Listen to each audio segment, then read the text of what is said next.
The lecture will be given by Professor Chen, who got the bachelor's degree from NTU back in 2011, and then he got the PhD degree from Carnegie Mellon University in 2016, and right after that, he became professor at University of Washington. So in his first lecture, he will tell us about statistical inference. Let's welcome him. Okay, thanks, Yuan. So today I'm going to talk about, give some introductory. Is this too loud or is it okay? Okay. So I will give a brief introductory talk on statistical inference, and it should be, I will try to, like, the goal is not to make it very difficult. I want to make it more accessible to most people. So I will not talk too much about like the details and like detailed theorems and like mathematical details, but just like a brief idea about what is statistical inference and what are the key concepts that we should be careful. So what is statistical inference? Well, statistical inference, in a sense, is like how we use the data to infer the underlying. Is there a way to make it not that loud? I realize that my voice is a little bit loud. This is well. Okay. So statistical inference is typically about how we use the data to infer the underlying population that generates our data. So our data or our sample, or sometimes it's called a sample, you can view that as like some subset of the population we are interested in. And when we only have the subset of the population, how do we infer the underlying, the actual population? So that's typically like the idea of statistical inference. And this process, this procedure often involves a statistical model. So basically, given a data, a statistical model is a probability distribution that describes how the data is being generated. So it's basically, you can view that as a distribution function, as what you just learned about how to use a distribution function to link the data and to link to the population. So statistical model basically is about that distribution function that generates our data. And using the concept of statistical model, we can simply say that statistical inference is about how we use the observed data or observed sample to infer some characteristic of the underlying distribution function. So that's the idea of using statistical model as statistical inference.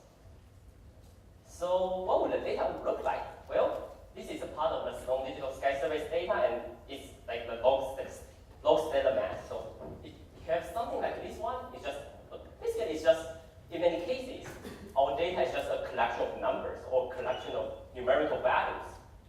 And a statistical model is to think about a distribution that generates these numbers. So we can do, here you see a lot of numbers, and now you can think about like these numbers are coming from a distribution function. So there's an unknown distribution function that generates all these numbers. But now the question is, but the problem is that we don't know that distribution function. What we have is all these numbers, and how to use these numbers to infer the underlying distribution function. So like in statistics, we typically use kind of to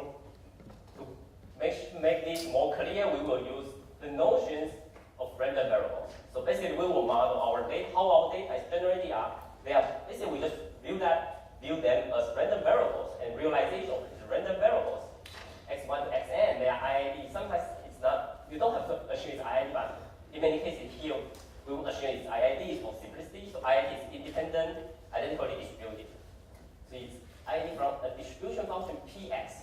So these are basically the numbers we just saw. They are finding random variables from a distribution function. And in many cases, we'll assume that this distribution function or a cumulative distribution function, we will just assume that it has a probability density function, but it does not have to be. Later we'll see some example that in the case of discrete random variable, we don't have this density function, but in continuous random variable, we have the distribution function, the density function. But always we have the distribution function. The CDF is always in this. So sometimes we will just write x1 to xn, they are two, like we write this notation means that they are IID from a distribution function p. Or sometimes we use little p to mean that it's from a probability density function. So we use capital P for the cumulative distribution function and little p for the probability density function. two very important concepts, or actually three very important concepts in statistics. Parameters, statistics, and this another thing that we will see is called the estimator. So parameters, or sometimes it's called parameters of interest, or parameter of interest, are numbers or quantity, or it can be a more abstract concept like a function or some regions. But basically, they are like features of the population distribution function. So we have the population distribution or population density function, then we can define some characteristic of that. This number could be the mean of this distribution function, the median, the mode, the standard deviation, regression coefficient if you have two random variables. And of course, you can also think about other kind of more complicated structure like regions that above certain density above certain threshold. It could also be some parameter of interest. But typically, in many cases, we will just assume the parameter of interest just some numbers, because numbers are much easier to handle. And so they are often unknown quantities, but we want to know their value. And there's another concept which are statistics. So what are statistics? Well, statistics, now here is not for the field, it's about what's the meaning of statistics. It's numbers or quantities that can be computed using the data.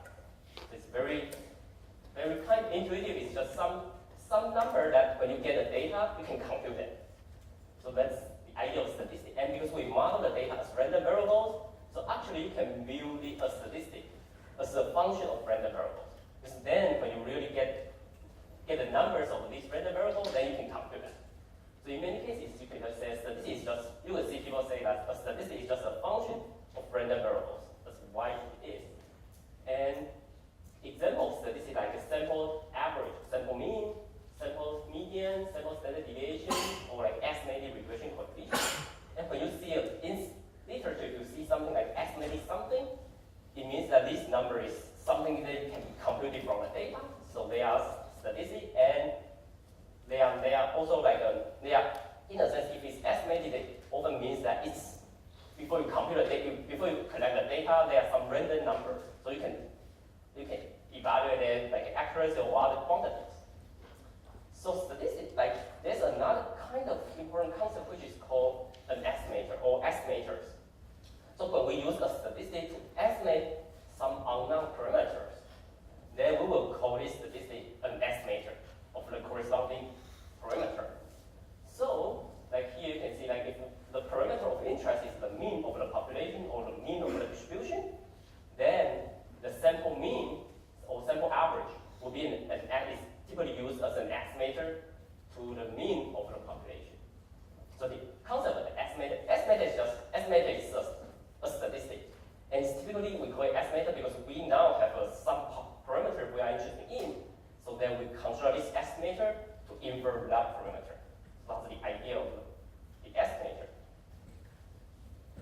So here's a big picture about statistical inference.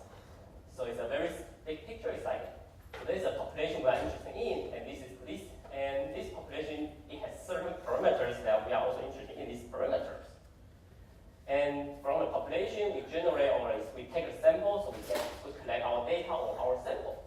Using the sample, we can compute the statistics. So we can compute statistics, or we can compute the estimator.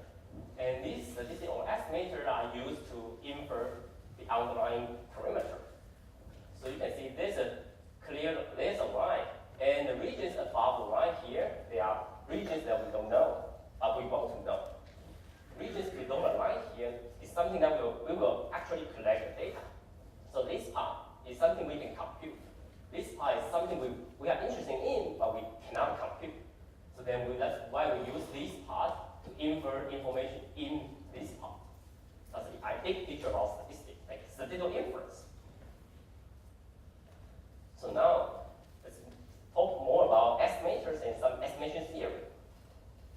So, estimating some basic parameters. So some parameters have a simple statistic that corresponds to each of them. And if we are interested in these parameters, then we can simply use these numbers, this method to estimate them. Like population mean, population median, population standard deviation, they all have their corresponding sample version. Sample mean, sample median, sample standard deviation.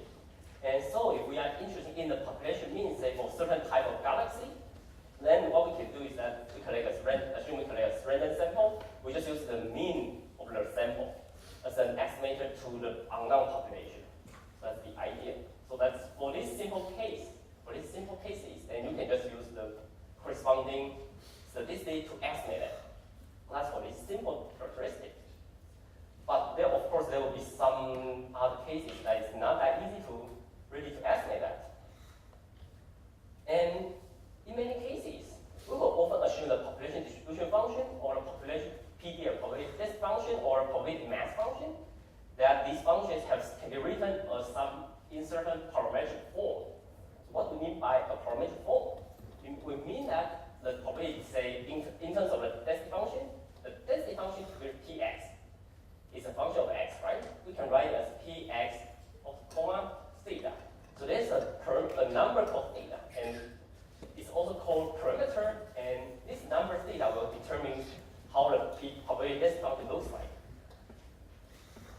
And in this case, when the density function can be written in this form, then we will call it a parametric model. And the theta is called parameter, and it's often the parameter of interest. The reason is that if you assume the density function is like this guy, like the normal distribution, the mean parameter mu, and the standard deviation parameter this sigma squared, these two numbers basically completely determines the form of the density function. So as long as you can estimate these two numbers, basically every other information you can infer from that model. Most of the information you can infer from that model, as long as you estimate these two numbers. So these parameters are often the parameter of interest as well. So in many cases, if we assume this model, then we would like to estimate this parameter. Because if we can estimate them, then we basically have a lot of information about the underlying population. So like here are some examples, like the normal distribution, the parameter mu and sigma. So like sometimes people write sigma squared. So like you can write a density function. As this guy, it's just a density function of the normal distribution. And in the case of exponential distribution, then you can write the parameter is a lambda. And in the Bernoulli distribution, it's a 0, 1 case. The probability mass function can be also determined by this parameter p, by basically the probability that this Bernoulli random variable is being 1. This will be the parameter that determines the entire distribution function. In the Poisson distribution, again, it has a parameter called lambda. It's called a red parameter. So it also because the probability mass function can be written as this guy. So you know that as long as we know the value of lambda, we know the entire distribution. So in all these cases, as long as we can find a parameter, then we almost have all the information we want. That's why we want to infer these parameters. So, well, now we have talked a lot about the parameters of the parametric model is very powerful, but in practice, how do we estimate that? So here's a simple estimator, and many of you might have heard about the MLE, the maximum likelihood estimator. So to illustrate the idea of MLE, we consider a simple case that only has one observation. So assume we observe a number called x1. And now, assume we have a parametric model for this that generates this number. So we can always, for every theta, for every parameter in our parametric model, you can just view that as the mean parameter in the mean and the standard deviation in the normal distribution. So then, for every given parameter, then this density function can be written. We can write down the density function, because in the parametric model, as long as you give me a parameter, then I can completely write down the density function. So then I just plug in the observed value x1 into this probability density function. So it's more if you have if I observe a number, then I'm for every parameter, then I can compute a probability density function in that case. So then we just think ask a very simple question. So now for all possible value of the parameters, which value has the highest probability density to generate the observed random variable x1? So that's the idea. We just ask this simple question, and we use the answer of this simple question as an estimator of the unknown parameter. So basically the MLE then just takes the parameter that has the highest probability density, or in the case of probability, if it's a discrete random variable, then we will use the highest probability mass function that generates the observed data. So now we are just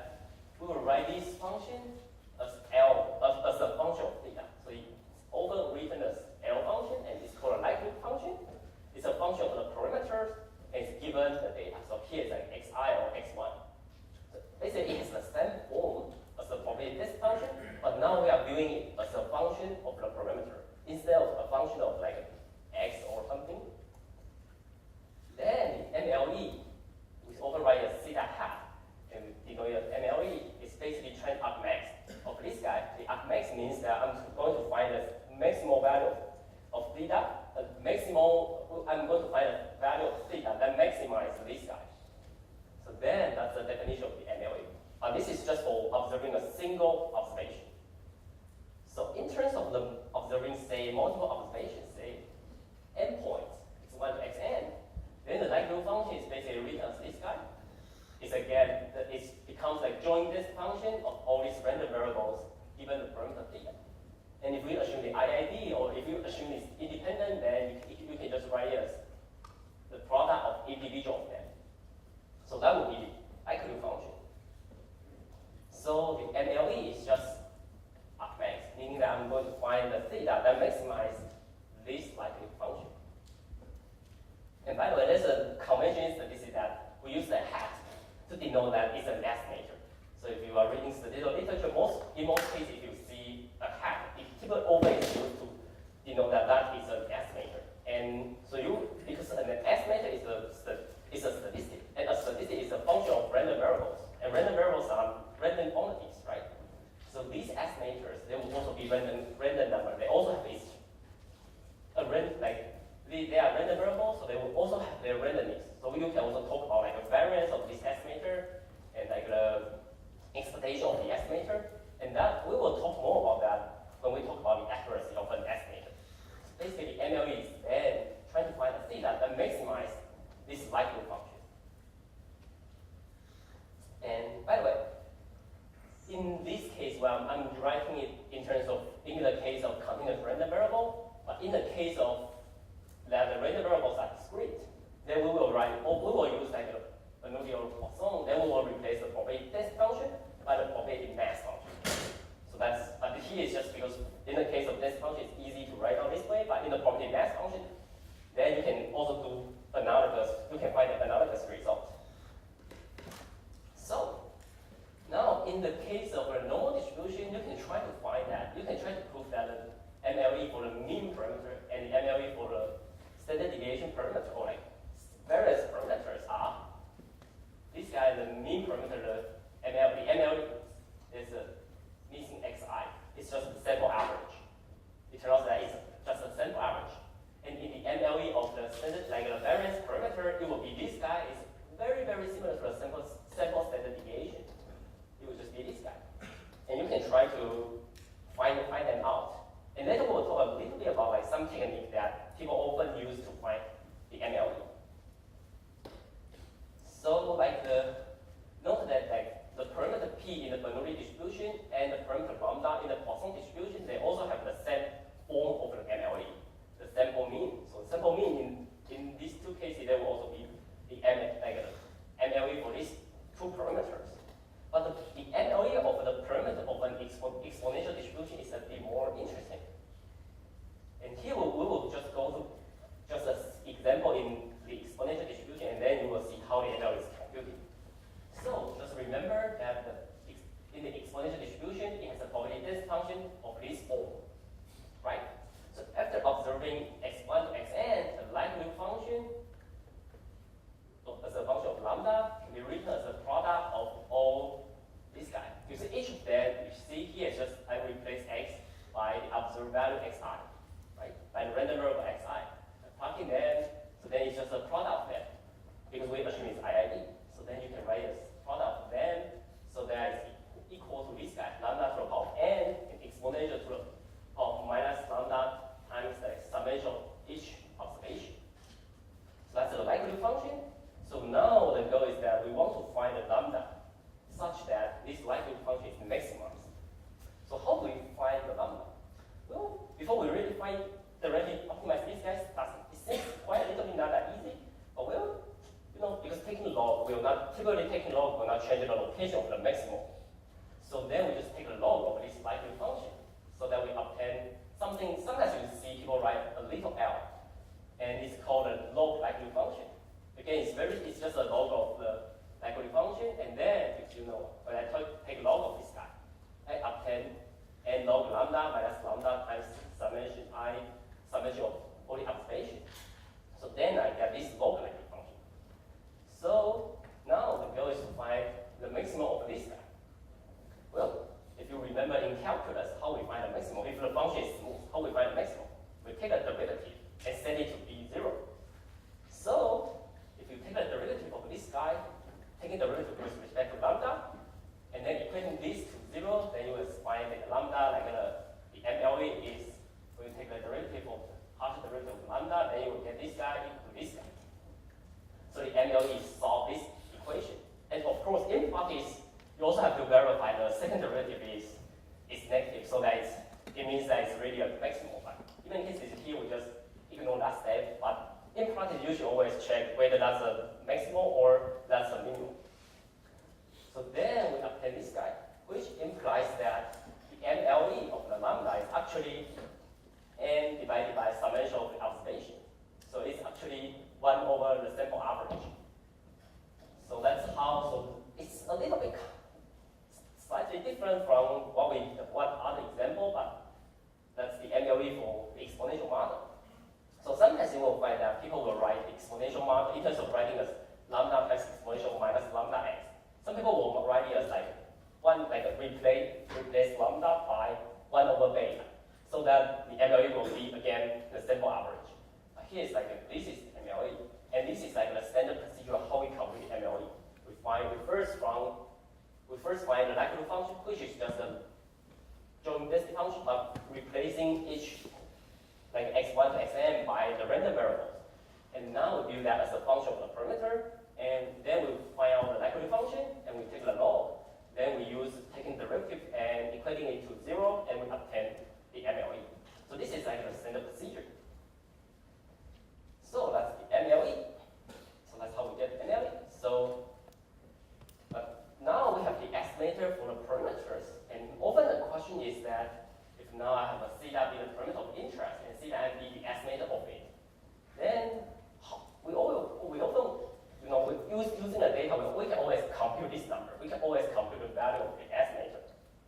But we often are interested in, there are a bunch of different ways we can compute the estimator. Like if I'm interested in the sample average, if I'm interested in the population average, I can use just half of the data and take the average. That also gives me somewhat like an estimator over the population mean.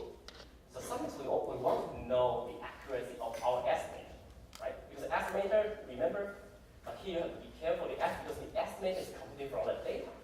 So if the population is the same, when I get different sample, each sample will give me one estimator. If I'm using the same procedure to compute an estimator, but just because the sampling, the randomness in the sampling, the estimator will also be random number. So we also have, when we are talking about the accuracy of the estimator, we have to take into account this fact that there will be randomness, the random error in terms of our estimator. So here we typically will use two numbers to quantify the accuracy of an estimator. First number is called a bias. The second number is called a variance. So the bias, basically, the bias of an estimator is the systematic deviation from its target. So mathematically, we often define it as bias of the estimator is the expected value of the estimator minus the truth. So this is a non-random quantity by describing how my estimator is systematically away from my target. So that's why we take expected value. And when you have an estimator with zero bias, then we will call it an unbiased estimator. And the other part, the variation, is just the variance is just the variance of the estimate. So just remember our estimate, because it's a random variable, it's a random quantity. So we can also define its variance. So then we just use the variance of that random number as a way to measure the random fluctuation. So you can view this bias and the variance as that the bias is like systematic deviation from the truth. And the variance is quantifying the random fluctuation of my estimator. So you can just view there would be two levels of the error. The first one is the bias. The second one, bias is the systematic deviation. And the second one is the variance, the stochastic variation. That's basically that's the two methods, numbers that quantify the accuracy. So that bias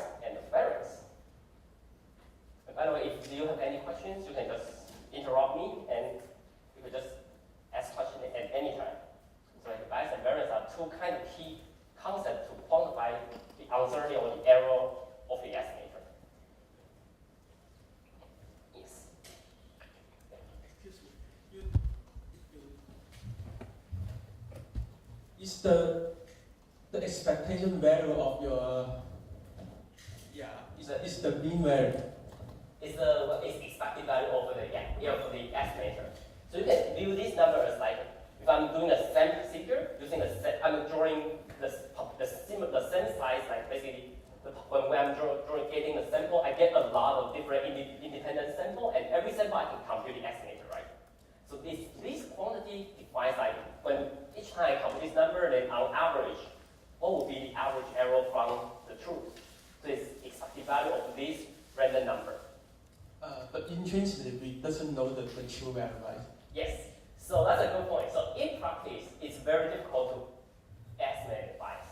So the only way to estimate in most cases, how we understand the bias is that we use the theoretical derivation, because we can assume it's from normal distribution or whether it's from some other distribution. So we can do like theoretical calculation in terms of probability model to figure out what is the number of this bias. But in practice, there are some ways you can do that, but it's typically not very easy to estimate the bias.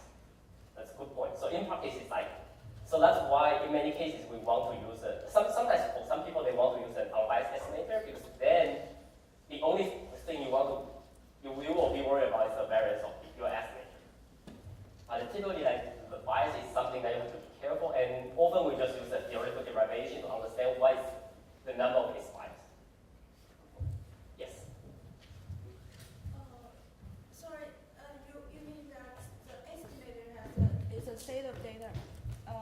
You use different samples to get the different estimator, right? What I mean is that even like sample average, right? So if we want to use the sample average as the estimator of the population average, then even I'm sampling from the same population, every time I get a different sample, then the sample average will be different. A different sample means a different different data set. Yes, like a different data set, but they are sampling from I'm getting a different data set from the same population. Say if you're actually in the same type of galaxy, every time I get different subset of the population, then every time we'll get different number of that. So that estimator of theta is the different subset you get and theory stuff. In the theta and half. It's basically it's just a number, like it's an estimator, right? So it's a statistic, so it's just a number that computed from each individual subset of the data. Yes. Okay, thank you. Okay, so I think we should do the question.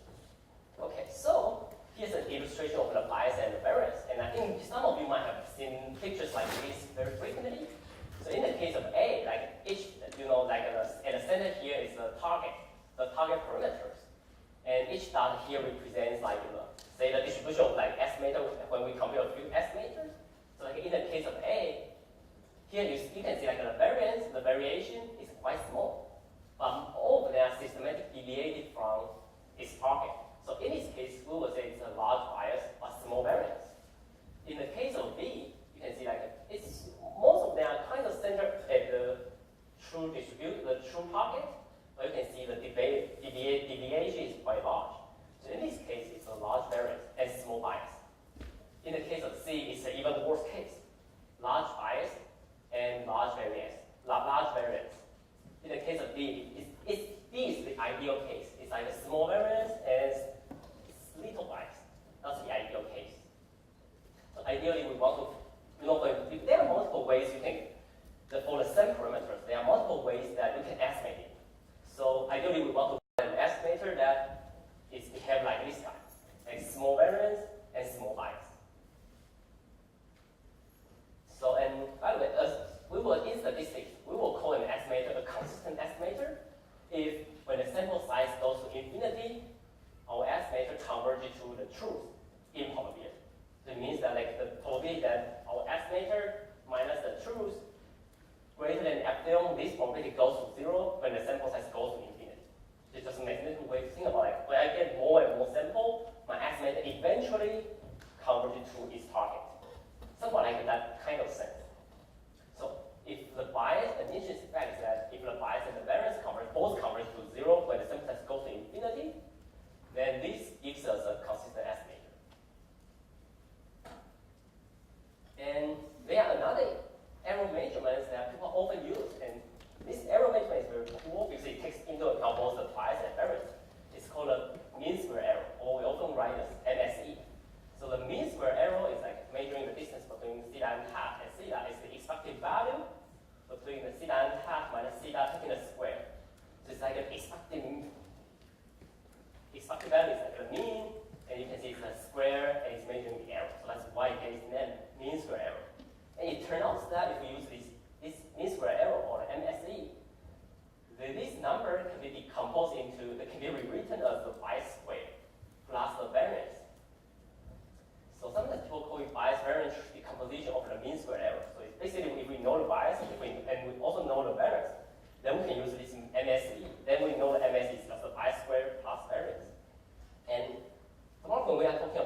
discrete distance from our estimator to from our estimator to the truth, such as MSE. And the good news is that in the case of MLE, in most cases, although here I say most cases, but it's more like most common case, like we study in the theory, the MLE are consistent.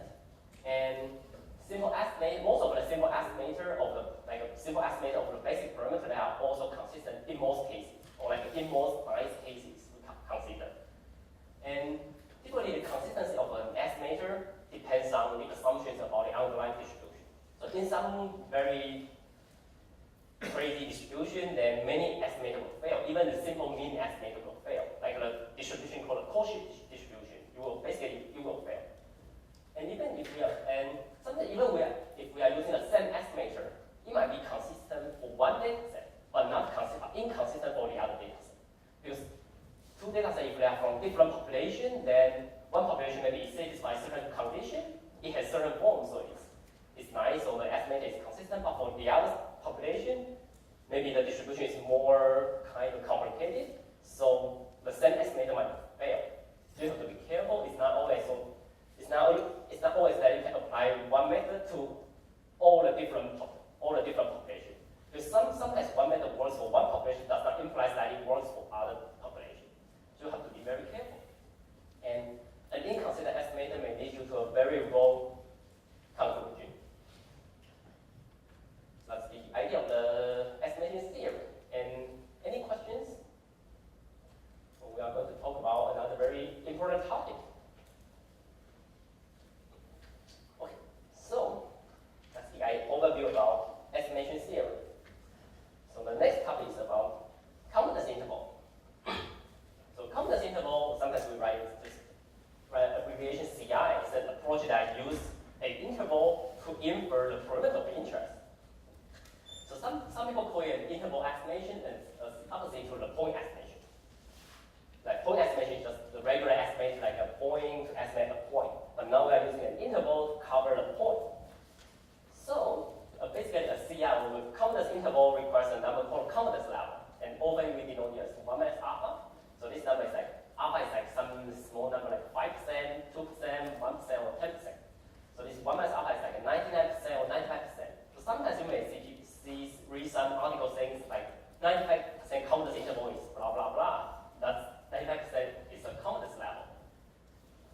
And this is an interval, which means that it has a lower bound L and an upper bound U.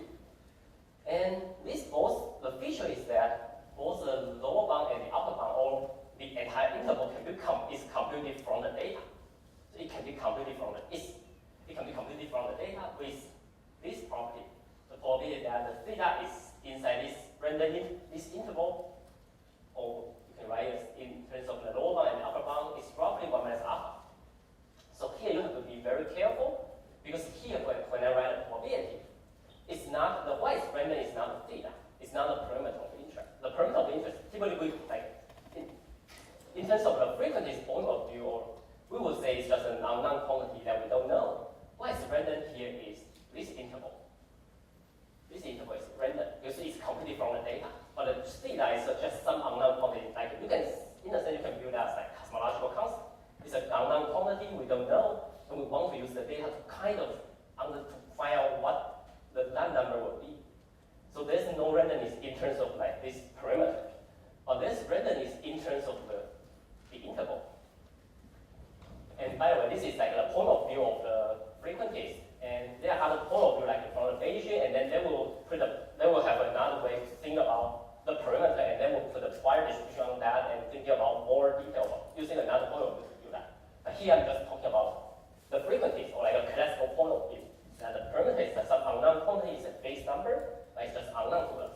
So we want to find what is random here is just this interval. So this interval, because the lower bound and upper bound, these two guys can be computed from the data. So they are also statistics. So they are not functions of the data, they are functions of random variables. So they are also random quantity. So here, the randomness of it is all about the randomness of this interval. So now we want to find this interval, or the lower bound and upper roughly have a sense of what the theta, what the true parameter should be. And here's a kind of an illustration of the confidence interval. So if now I have, this is an example of the Bernoulli distribution, like Bernoulli case. So it's 0, 1.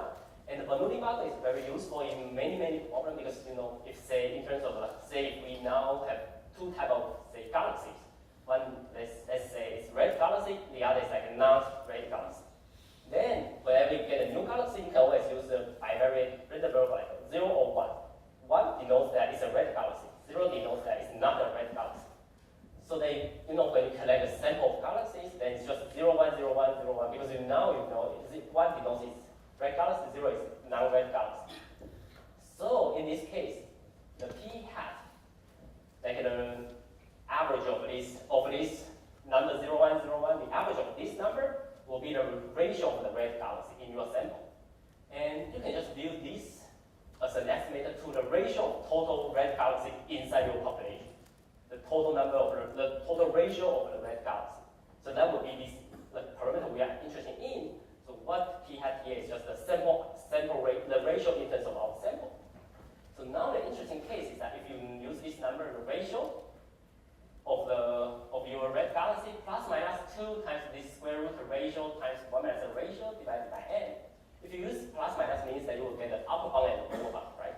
If you use this number to compute the interval, so every time you get a sample of galaxy, you compute this number, you get an interval, and now just go to collect a new set of sample, and now you compute again the same interval. So now if you keep doing this for many times, then for most of all these intervals, you will find that roughly 95% of the interval covers the true ratio of the red galaxy. So if you just do this simple way, estimated ratio plus minus these 2 times this guy, is somehow this interval gives you a chance that it covers 95% of the intervals, all the intervals, covers the true parameter. So that's in the case, then we can say that the lower bound is this guy, the upper bound is like p hat, the ratio plus this guy, lower bound is p hat plus this guy. This gives us a confidence, roughly like a 95% confidence interval of the ratio. And why this guy gives us an interval, or how do we understand this kind of way to construct an interval, confidence interval? So it's a common way to construct a confidence interval. You will find that always use an estimator plus minus a number times this, something like another kind of random number. So basically, this confidence interval has 3 components. The first one is denoted as the orange color are the estimator. Original estimator, estimated ratio. And it also has a blue component. It's called standard error of the estimator. This blue component is group component, and then I will explain why it's the blue component, why it's the standard error. And you always also have a random number like 2, or sometimes you see people use 1.64 or some other number. This number is sometimes called a multiplier. This number is typically determined by the confidence level, and also determined by we will call it limiting distribution, or like a distribution of your estimator. But often you will find that the confidence interval have these 3 components. Your estimator plus minus a multiplier times something called standard error. So what is the standard error?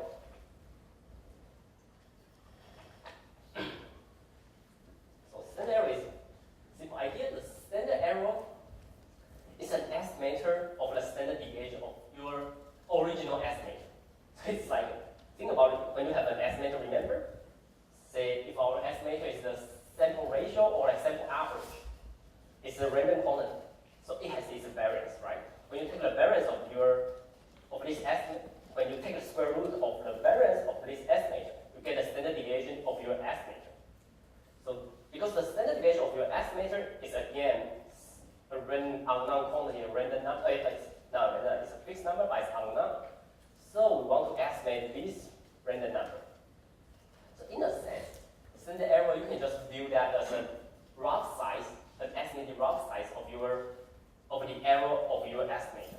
So the stochastic variation of your estimator. So it's again some number that you can compute it on your data.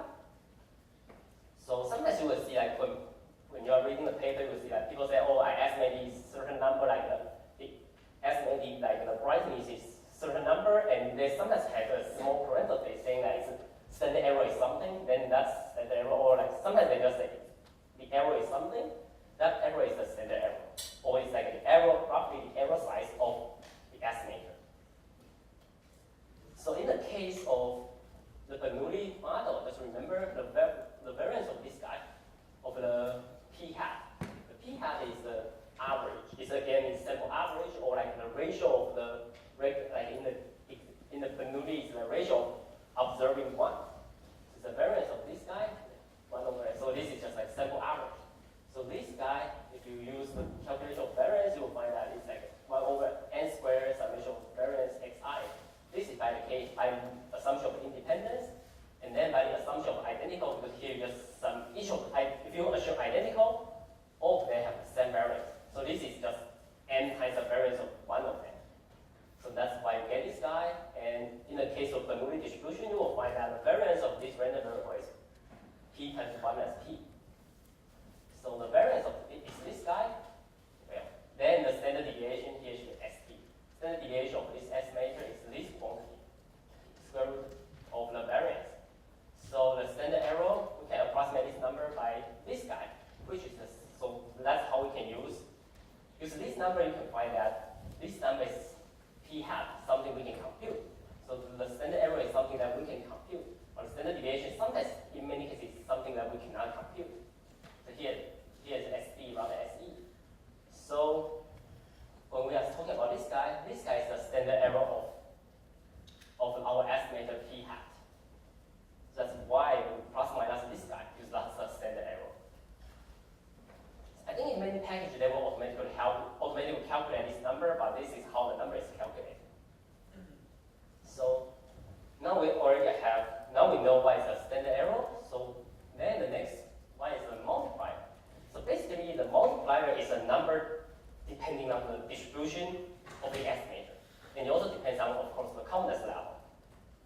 So, and because of the central limit theory, many estimator, or like many common estimator, they are roughly normally distributed when the sample size is large.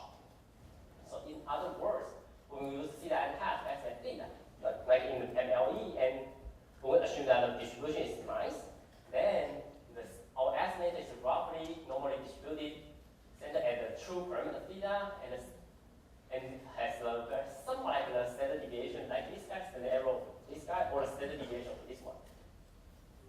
So this implies that when we this number, theta and hat, our estimator minus the truth divided by the standard error, this guy is roughly a normal distribution, a standard normal distribution. A normal distribution centered at 0 with the variance is 1 in 1.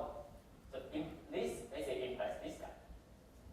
So now if we define a number called z1 minus alpha divided by 2, it's just you can just view this number as some number such that the probability that an absolute value of a standard normal less than this number is 1 minus alpha. So then you will, using this fact, you will come, and this fact, you will find that the probability that the theta and hat minus theta divided by the standard error being less than this number is again also roughly 1 minus alpha.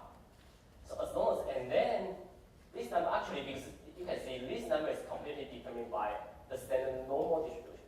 So because we know basically almost know everything about the standard normal distribution, we know the PDF, so this number is something we can compute. If you give me a number alpha, like 5%, 1%, 0.1%, or any number, then I can compute this number.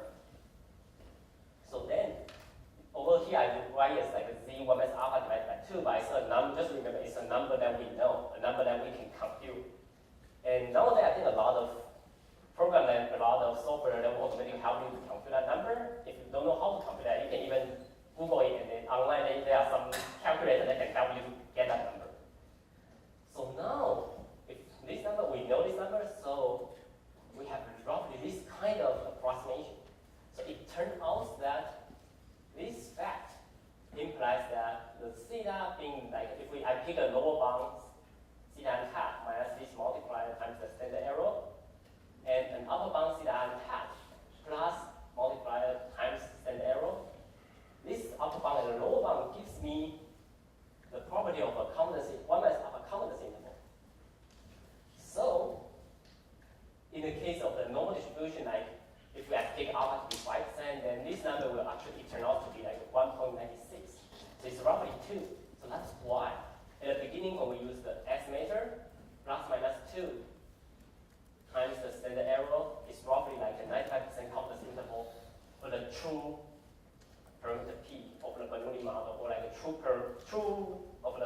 true ratio. So that's why we get this guy. In many cases, you will find that the confidence interval is often like an estimated plus minus 2 times something. And when tomorrow in geogaseous talk, you will also learn about using the bootstrap to get another way. There will be some other different way that you can also get the confidence interval. Not using this form. There are other ways, but of course you can also get, often we get the confidence interval of this form.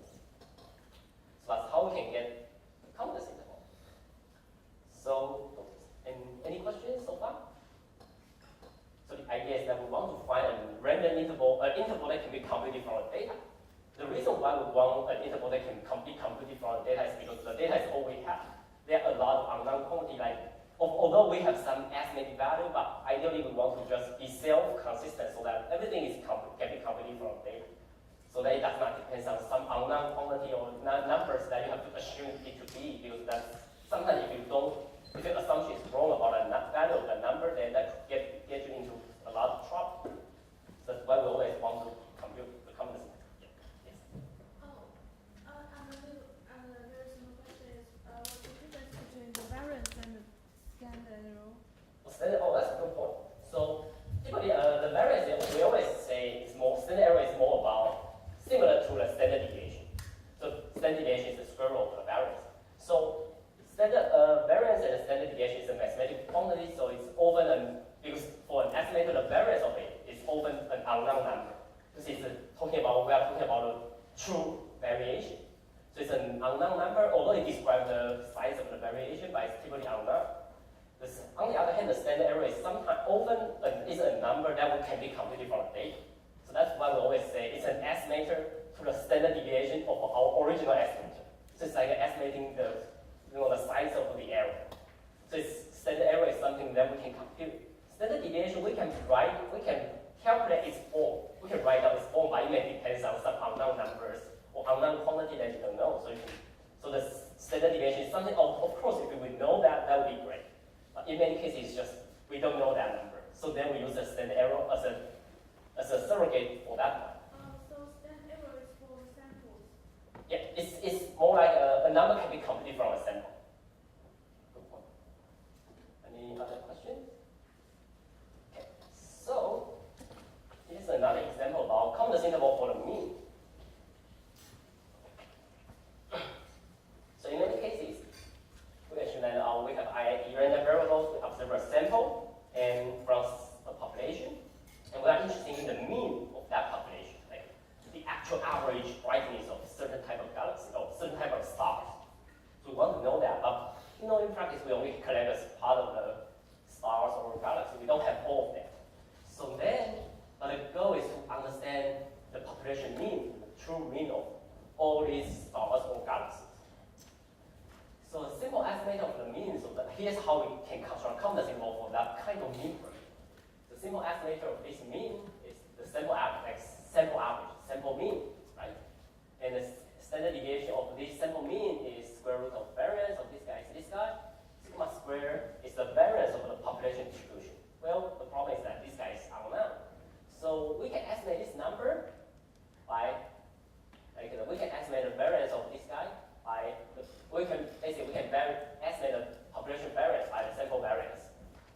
So that's why, in many cases, you will see, if you take some statistical course, you will find that a lot of confidence interval of the mean will be written as this guy. Because this guy again, this one is like the standard error. This guy is original estimator plus minus the multiplier times the standard error. So again, in the case of the mean, everything, let's say we do a similar job. And by the way, when we are doing this guy, when we are constructing a confidence interval here, you may notice that we do not assume that the distribution is a normal distribution. We do not assume it's exponential or it's any kind of distribution. So here, basically, we don't make that kind of assumption. And that's how we can construct a confidence interval. So when constructing a confidence interval, it's not necessarily related to assuming a probability model of your distribution. So that's the example. That's the case of the mean. In the case of, here's a kind of an example, like when we go back to the original galaxy sample, like we have this low stellar mass, and we have like 100 galaxies, and we find that there's average of the standard mass is 11.35, and the sample standard deviation is 0.31. So the standard error of the sample mean will be this number, 0.031. So by using this guy, we can construct a 95% confidence interval of the mean log standard mass, which is this guy. So here you notice that all I have is the original sample. I only have one sample, but I can now compute the entire confidence interval. So that's a very important part, because lower bound and the upper bound, they are both statistics. So they are numbers, they have some complicated function of the original sample, but that's something we can compute. And because they are numbers completely from the original sample, so we know that upper bound and the lower bound, they are both random quantities. So when we are talking about this probability of like covering something, why is random is not a parameter, but the interval. So the interval is random. And that's the idea of the confidence interval. And by the way, here are some remarks. I think I'm only a little bit limit on time, but the idea is that how to choose the confidence level is a tough question. Sometimes, and common number like 95%, 90%, or 99%. And in this case, the corresponding this number for the normal distribution is 1.96, 1.64, or like 2.58. So that's like some common case. But how to really choose this number? I think it's typically people report like 95% confidence interval. But it depends on how conservative you want, because 95% confidence interval means that, well, it's with 95% probability we will cover the truth. So there's still 5% of the chance that it may not cover the truth. So sometimes if you really want to be very conservative of something, then probably you have to go to a very high confidence. Although that typically gives you a much wider confidence interval, but at least now you have a more stronger confidence that you should be within this range. And by the way, sometimes you will see people constructing a so-called one-sided confidence interval. Like we only have like all the lower number to some upper bound or lower bound to infinity. So there will be some cases that people construct a one-sided confidence interval. And just be careful. But in most cases, we will construct a confidence interval, like two-sided. But sometimes people will just use one-sided. And for the limiting distribution, sometimes you will see that people will use like a t-distribution, not only a normal distribution. People will sometimes use a t-distribution, chi-square distribution, f-distribution, or some other null distribution. And because it depends on the distribution of your estimator. So if you are using different estimator, or sometimes for other cases, some estimator is limited distribution, it's not normal, it's some other distribution, so you have to be careful. So, okay, so now let's move on to the next very important topic, hypothesis test.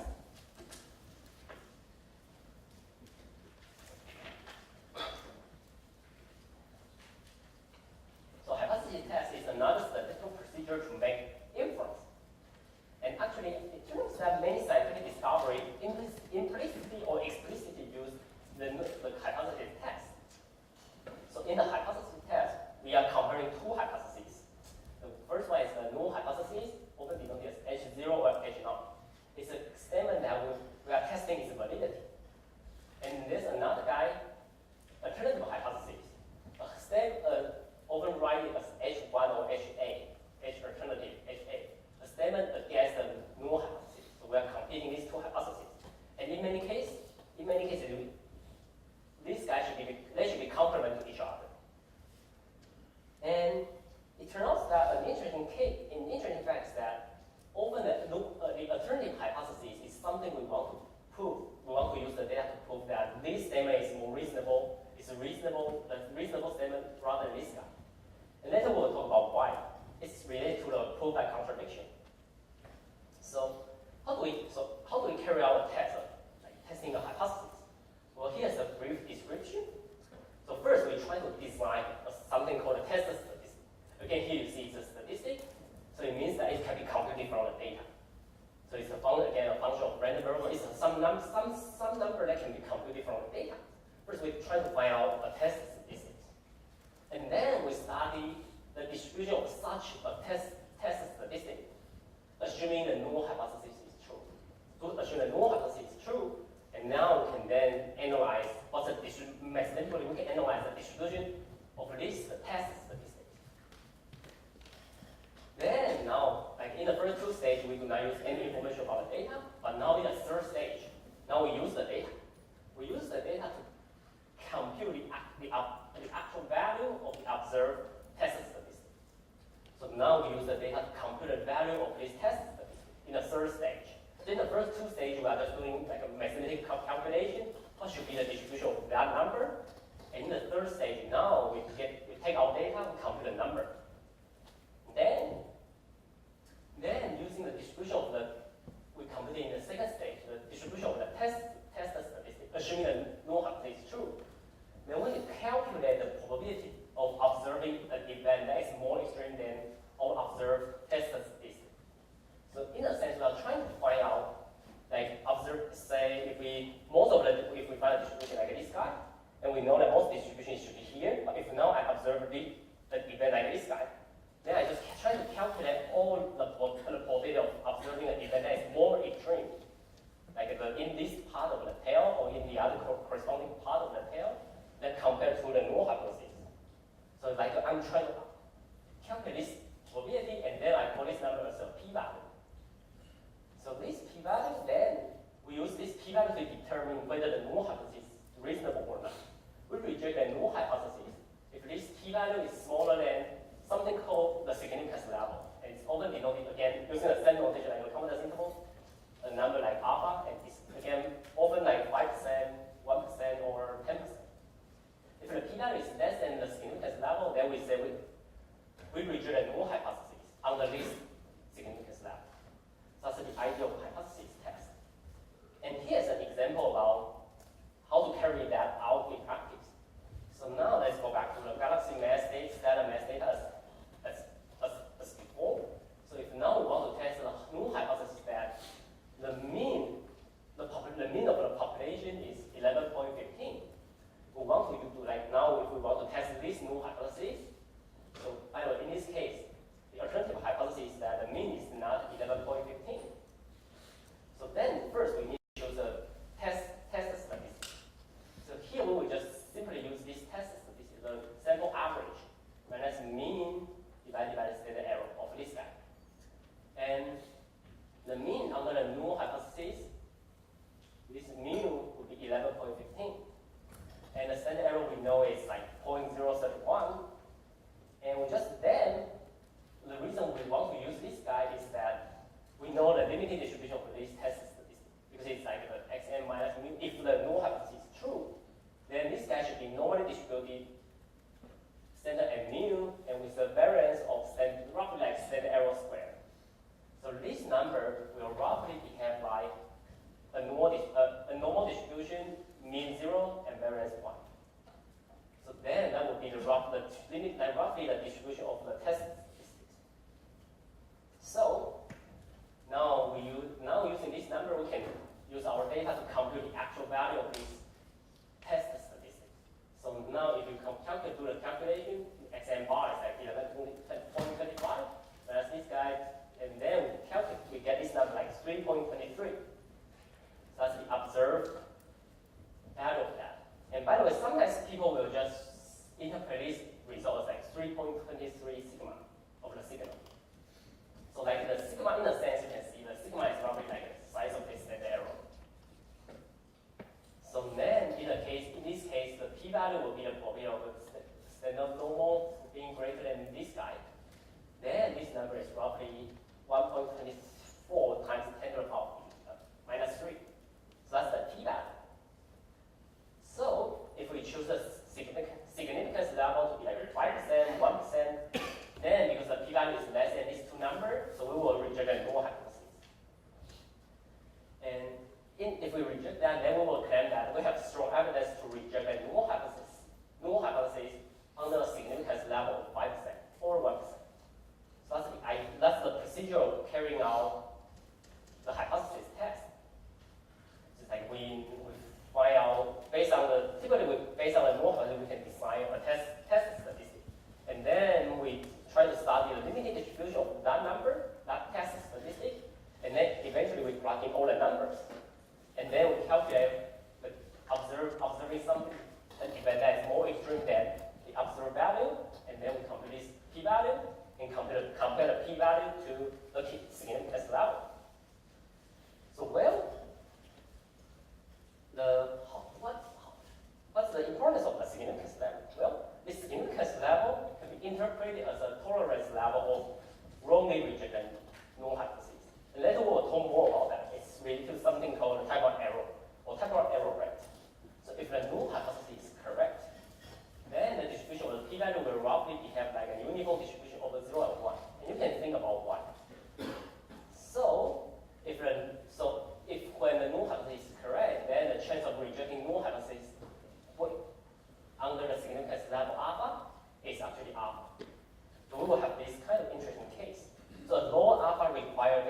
stronger evidence against a null hypothesis to reject that. So, like in our case, when we can reject a null hypothesis, when alpha is like 5%, 1%, but not 0.1%, because in the case of 0.1%, we need a very strong evidence to reject the null hypothesis. So rejecting null hypothesis implies that the claim is not reasonable, like the population mean is 11.15 is not reasonable, so we conclude that the mean should be some other number rather than 11.15. So, let's think about like this procedure of the hypothesis test. So what are we doing in the hypothesis test? We are calculating a number and calculating a limiting a distribution of that, trying to find out the chance of the more extreme event, right? And it turns out that if you think about it, it's just like doing a proof by contradiction. It's like a generalization of the proof by contradiction. So just remember what is a proof by contradiction? If we want to prove a statement X, if we want to prove this statement S to be true, what we do is that we assume that this statement is incorrect. And then we try to show that if this statement is incorrect, then there will be a contradiction. And then we do the derivation, and it turns out that there will be a contradiction to itself. So this statement cannot be incorrect, so it has to be true. So that's the idea of proof by contradiction, right? That's how we do that. So in the case of hypothesis test, just think about it, you will find that we are doing a very, very similar job. So we're assuming that the null hypothesis is true.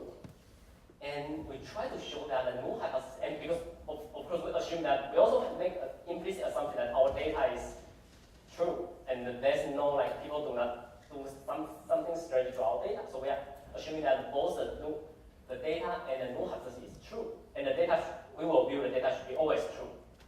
So then, we are trying to show that if both they are true, then there will be some contradiction. And because the data cannot be false, so then why is false will be the null hypothesis. So then if you just view it in this way, then the p-value can just view that as a quantity or a number, then measures the consistency between the null hypothesis and your data. So the low p-value means that the null hypothesis is inconsistent to the data. So that's why we reject the null hypothesis. If you can just think about that. So that's why we will study the limiting distribution, assuming that null hypothesis is true. Right? Because we're assuming if the null hypothesis is true, then we study the limiting distribution. So then we know, well, the test statistic should behave like its distribution should be like this guy, but not. At the end, if we observe a very extreme event, which means that, well, it's unlikely that the null hypothesis is true, because then it means that we really observe a very unlikely event. So that's why we are kind of doing somewhat like a proof by contradiction. We are assuming the null, so that's why we always, in that case, we'll assume the null hypothesis is true. We try to show that it contradicts to itself. So in this case, you will see that the alternative hypothesis is typically something we want to prove. So that's why we first assume this complement, which is the null hypothesis, is true, and then we try to show that then, if the null hypothesis is true, then it contradicts to itself. So then the null hypothesis should not be true. That's the idea of the hypothesis test, like the basic idea of that. So any questions? Yes. So if the H0, maybe if the p-value of H0 is about 0.99, so we can say our hypothesis is correct? No, you cannot say that. That's a good point, very good point.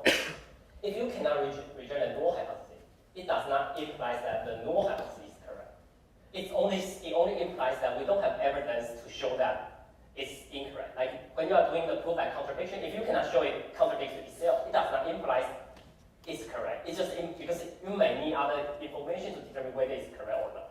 Because if you cannot prove it contradicts itself, does not imply that it's correct. It's correct. So that's, you have to be careful. You can only do one way to prove that it's incorrect, but you cannot use that to prove that it's correct. That's a very good point. So always remember, you can only prove that a null hypothesis is incorrect, or a null, and if you cannot prove it, we will just say, what we will say, conclude is that, well, the null hypothesis seems to be reasonable, at least it seems to fit to the data. That's all we can say. It seems to fit to the data. But it does not imply that the null hypothesis is correct. So that's a good point.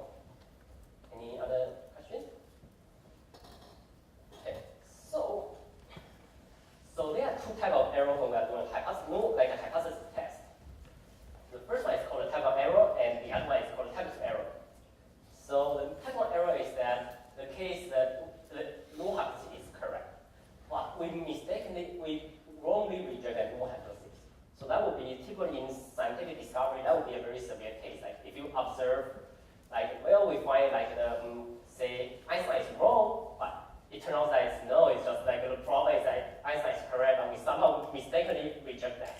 Well, when you make that claim, then you will get very famous, but it turns out if it turns out to be a bogus, then you are going to get into a lot of trouble. So type 1 error is like, the null hypothesis is correct, but we mistakenly reject the null hypothesis. Type 2 error is like, the null hypothesis is incorrect, but somehow we do not have strong evidence to reject that. So typically this guy is, typically in statistics, we typically control type 1 error because, compared to that case, that if you want to claim that we discover something, we discover the gravitational wave, we need to have a very strong evidence. You cannot just say, oh, we observe a small amount and then we just claim that there's a gravitational wave. You need to have a strong evidence to claim scientific discovery. So that's why strong evidence always comes from like controlling the type 1 error rate. We want to make sure that the chance of making such a mistake is very, very tiny. The type 2 error rate is like, well, it's like we can make some discovery, but somehow we just do not observe it.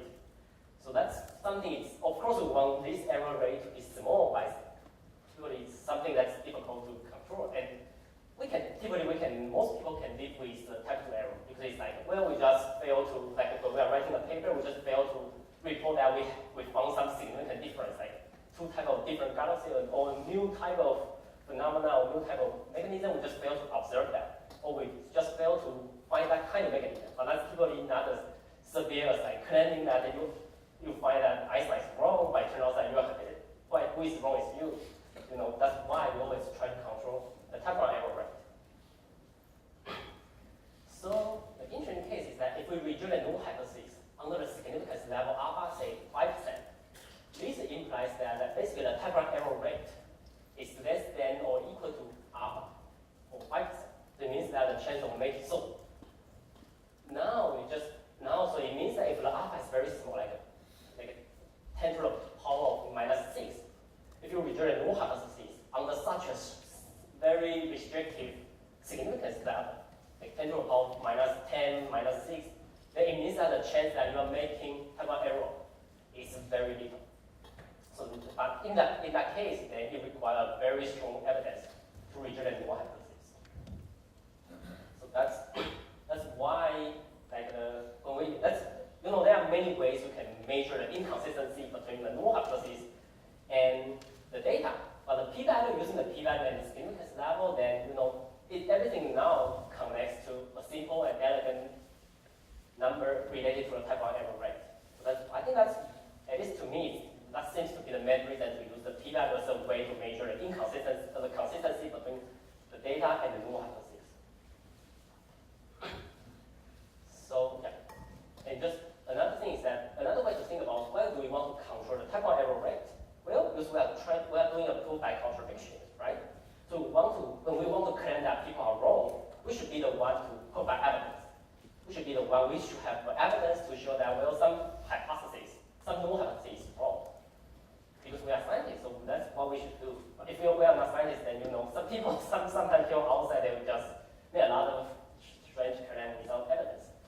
And rejecting under a very small significance level, and it implies equivalent to type 1 error rate is very small. Just by this statement, it means it's equivalent to that we have a very strong evidence. So sometimes you see, if I remember correctly, I think in particle physics, I think people reject the null hypothesis. They often choose the significance level to be 10 to the power -6 or 8 or even a more restrictive number. It's because in that case whenever they want to claim they found a new particle, like Higgs particle, then you want to make sure that they really have a very strong evidence. And by the way, in many cases, the p-value, and sometimes you will see people say, oh, we observe a 6 sigma or 8 sigma signal of something. That number can also be converted into a p-value. But just I know in astronomy, it seems that people more often use a 8.3 sigma using these notations, by statistics or biology or medical research. People often use p-value, but basically they can be converted from each other when you know the distribution. That's the idea. So anyway, there are also some other cases that you will see testing a null hypothesis, the mean being less than or equal to something rather than just being a fixed number. So in this case, the calculation of the p-value will be a slightly different. We will just use one part of the region. Because now the more extreme event does not include observing xn bar being less than this guy, a very small number. But it will only include observing that to be a very large number.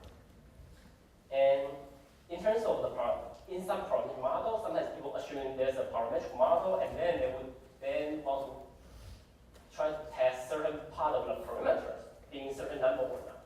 So there will also be this kind of case. And the hypothesis test and the confidence interval, they have very close relationship. So in many cases, you can even use one method, like if you know how to control confidence interval, sometimes you can just use that to do the hypothesis test.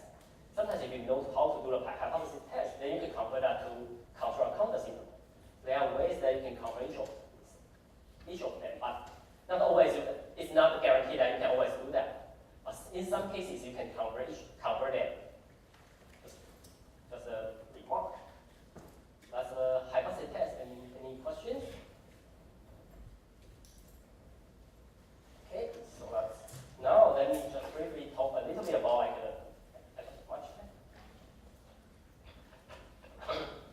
So this framework of hypothesis test can be applied to many, many other problems. The classical problem is a so-called two-sample test. It's like now we observe two samples.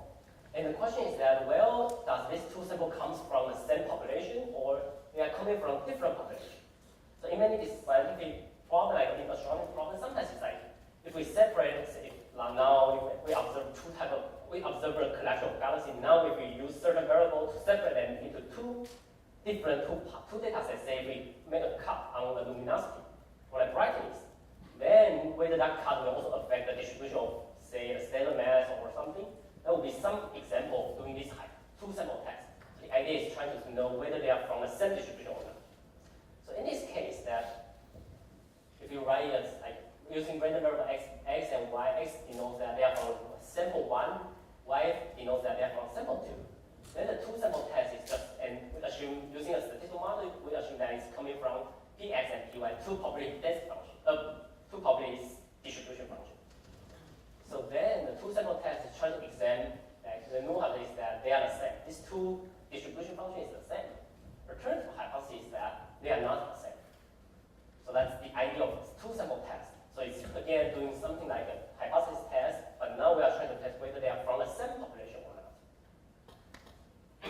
So classical way is to do something called a mean test. So because this new hypothesis, the two distribution function are the same, implies that the mean is the same. So for some people, because distribution function might not be that easy to compute, but the mean is much easier to compute or to analyze. So then sometimes people will just say, well, instead of testing this guy, let's test this guy. And mean being the same is the same as saying that the difference between the two means is 0. So then what people would use is this number. I think don't have much time. Use this number, like sample average of the first sample and the sample average of the second sample. There's a difference between that, and take the square root of this number and there are some assumptions are like they are from a similar distribution and blah blah blah other distribution, and compare this number, this test statistic, to a standard normal distribution and to obtain a p-value. Or sometimes you will see that people compare this number to something else and some other distribution called a t-distribution. Because this number actually, under certain assumption, especially the main assumption is that the two distributions are normal distribution. Like the two underlying distributions that generate the two samples are both normal distribution. In that case, then you can use there's a distribution called a t-distribution, and this distribution, the cool thing of this test statistic is that its distribution called the t-distribution is an exact distribution, which means that when the sample size is 5 or 10 or 20, even this tiny number, it already follows this distribution. That's a cool thing. And when people are doing this test, then comparing to the t-distribution, then we will call it a t-test. And if we are comparing to a standard normal distribution, typically the assumption is that the sample size is large, or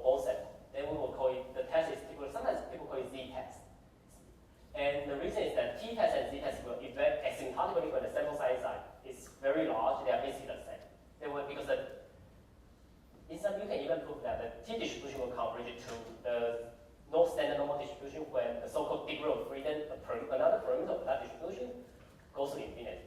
So that's a fact of that. So that's the idea of the t-test, and it's a very common test because it's very powerful, and especially when the sample size is small, then the t-test is a very powerful tool.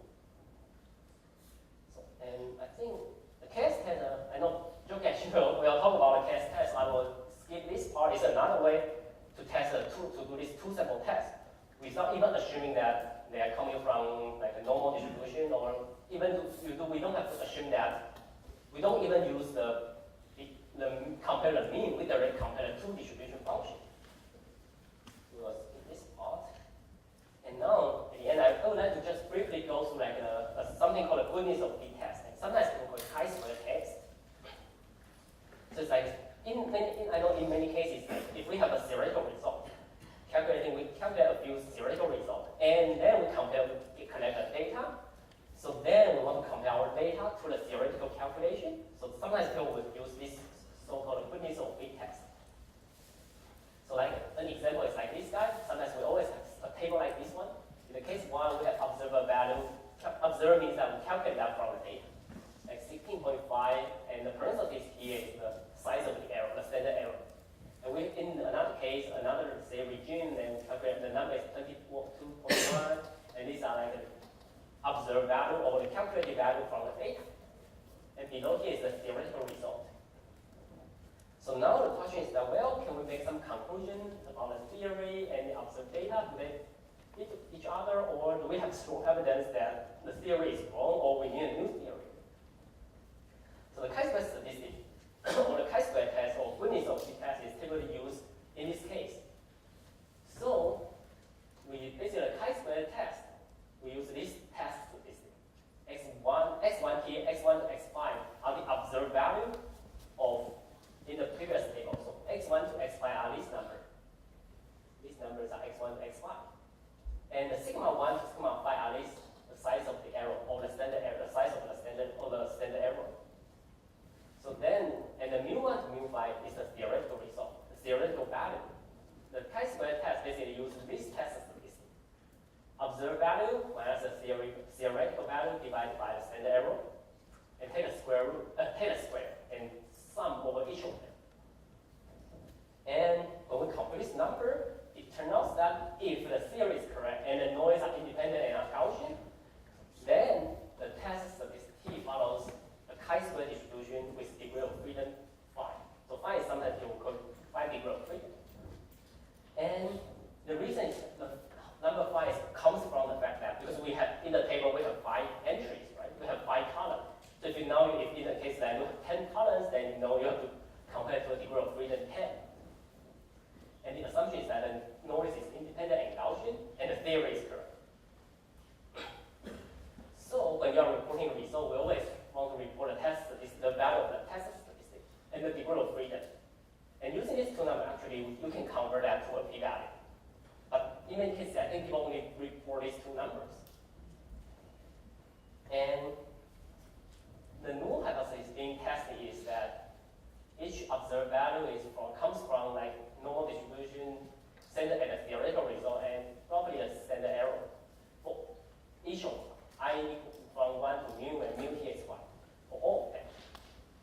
So if you can reject this, if you find the chi-square statistic is very large, that means that your theoretical result and your observed result kind of does not fit each other. So you know that the current theory or the theory you are using is not sufficient. It means that, and in terms of the null hypothesis, the hypothesis test, it means that we can reject this null hypothesis. So if there's no problem in the error part and the data part, and the assumption of the error is correct, then it means that the theory is incorrect. So if whenever you observe a large chi-square statistic, I know many people when they observe a large chi-square statistic, sometimes people are very happy because they know that the current theory is not enough. We need some new theory to explain like something that we cannot be explained by the current model. So that like in this example, you can calculate that you get a 95.35, a chi-square statistic with degree of freedom 5, which in many cases is quite large. It's a large deviation. So when we are doing that, so when this number chi-square statistic is large, it means that the data contradicts to the theory or it contradicts to the assumption about the noise. Sometimes you also have to be very careful because sometimes the theory is okay, but just because the noise is not, the assumption on the noise does not work. It's not reasonable. Sometimes you have to be careful about correlation between different entries. So that's something sometimes people you have to be careful.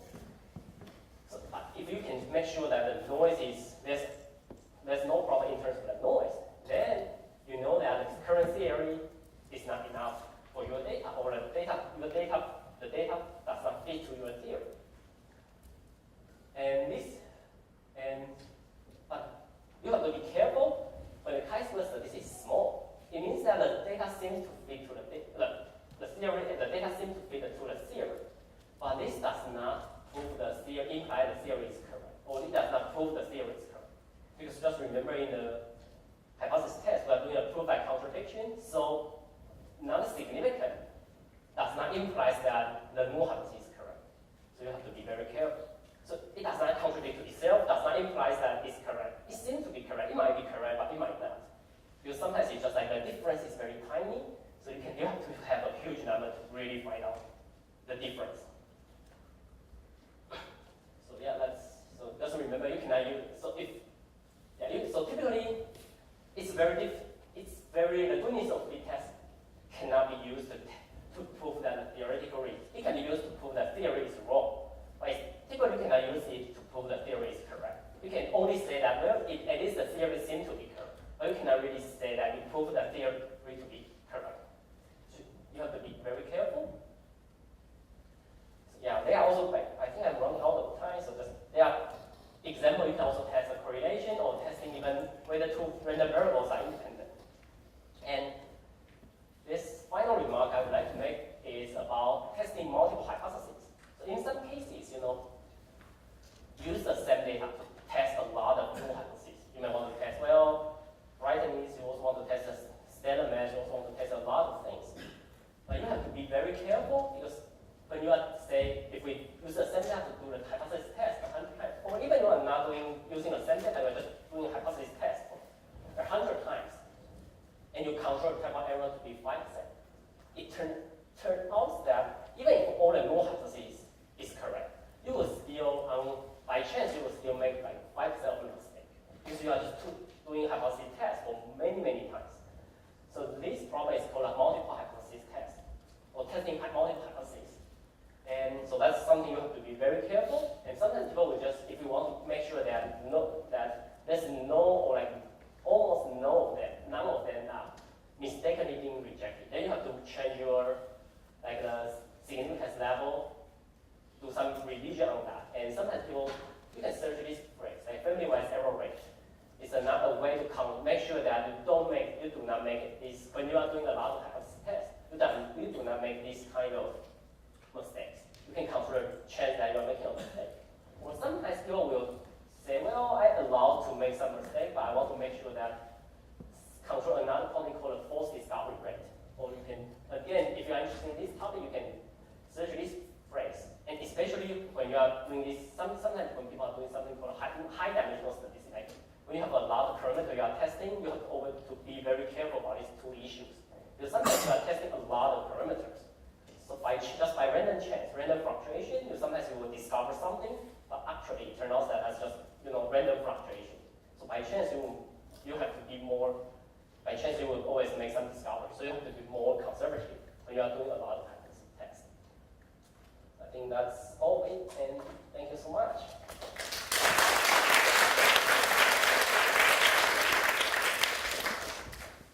Thank you very much. Questions?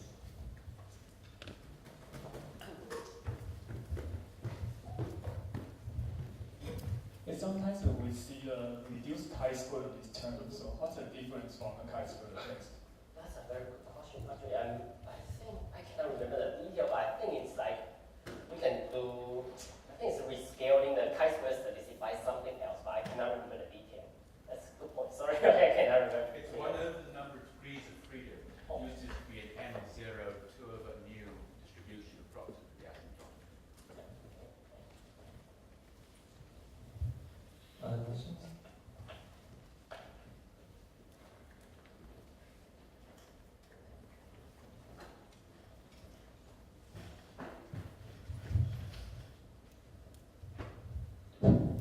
you just mentioned that if you want to make conversion from p-value to confidence level, we need to know the underlying distribution. So how do we know the underlying distribution of the data? Very good question. And in practice, I think in practice, like, so it first it depends on your estimator, and if you know your estimator and if you assume like your distribution is some nice distribution, then in some cases you can use like theory to get a result. Like central limit theory is one example. Like why even we do not assume the data is from normal distribution, we still know that sample average is roughly like normally distributed. That's by the central limit theory.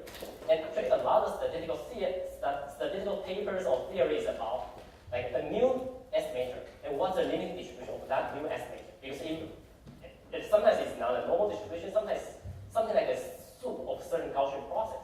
But so that's our job to try to prove that. Otherwise, so sometimes you have an estimator, but you don't know how to do a hypothesis test, or you don't know how to construct confidence interval.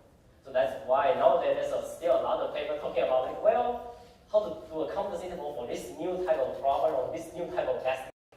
So that's an ongoing research. So that's a lot of our paper about like proving that this estimator has certain distribution or this estimator does not cover to that distribution. So what we could do is just to compare between different estimators. I think sometimes what you can do is that you can try to, sometimes if you don't know the from theory, at least what you can do is do only couple simulation.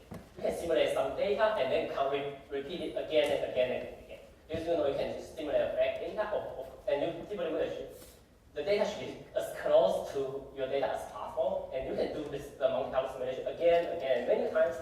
Then you can calculate the distribution of that estimate. So then you will roughly know, well, it looks like a normal, or looks like some skew distribution. Then at least you have a rough idea.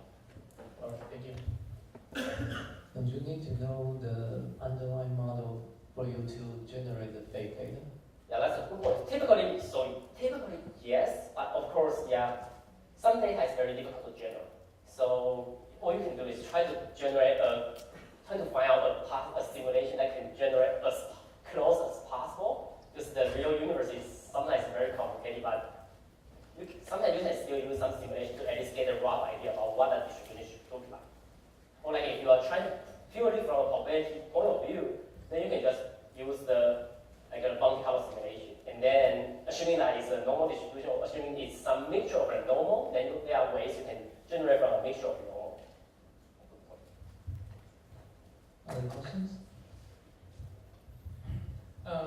So how do we find the right something of population to minimize the error of the estimators? Can you repeat that? Is there any good way to sample all population to avoid making a mistake?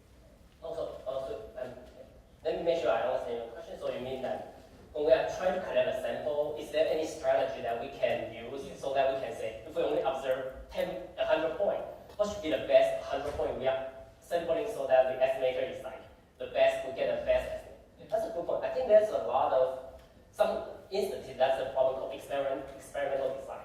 So that's especially in the medical research, because medical research, like collecting data from a patient is very expensive. So they are always trying to understand what's the best strategy to kind of say, okay, I want certain amount of like patient from a number of ratio of the male and female, ratio of the subject, like an individual, like in different social economic status. Then there's a problem that's called experimental design. So yes, so like in the regression analysis, then typically you want the covariance to be distributed as larger as possible. But of course, if your population distribution is not that thing, then you have to kind of calibrate to that. So there's a lot of theory about how to do that.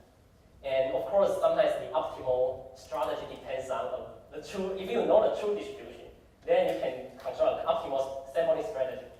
But the problem is that you don't know the truth. So sometimes what people would do is that they will do a two-stage.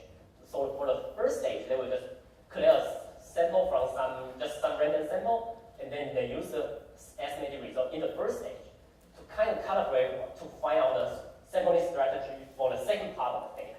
So that then there will be an optimal trade-off between the ratio between the first stage and the second stage. Because if you want the first stage to be accurate, you cannot put all the budget to the first stage. So you also have to leave some budget to the second stage. So there's a lot of this technique in like experimental design. So very good question. Excuse me, maybe this is not a good question. What's the relationship between the maximum likelihood level and the hypothesis test? Oh, you mean the relationship between the maximum likelihood estimator and the hypothesis test? Yeah. Also, that's also a very good question. Like MLE is typically a way to find the estimator, and the likelihood, like the hypothesis test, is typically we want to test a hypothesis. So in a sense, sometimes when remember in the hypothesis test, we always say we want to find